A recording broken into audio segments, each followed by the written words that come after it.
دی ملګری تاسو کړه دی چې پلار په ژوند کې مال تقسیمي نو څنګه به تقسیمي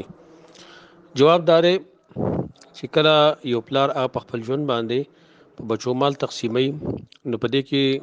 د جمهور علما قول خدای چې دا برابر تقسیمي په طریقه د مساوات سره الګ لچ څومره یې سور کوي او نه بجیلې نه ور کوي او دلیل په دې باندې حدیث نعمان ابن بشیر رضی الله عنه د صحیح بخاری صحیح مسلم کې چې هغه ته نبی صلی الله علیه وسلم فرمایلی وو بلکې ټول ته ویلو اعدلوا بین اولادکم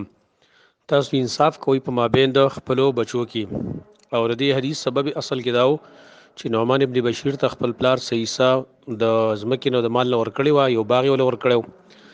نو نبی صلی الله علیه وسلم په گوا کاو نو هغه ته ویل چې تا ټول اولاد د سور کړي ګوره حدیث الفاظ داري نه معنا دار چې آیت ټول اولاد ته دومره مال ورکړی چې کم د دې نعمان ته ورکړي نعمان ابن مدي نعمان ته ورکړي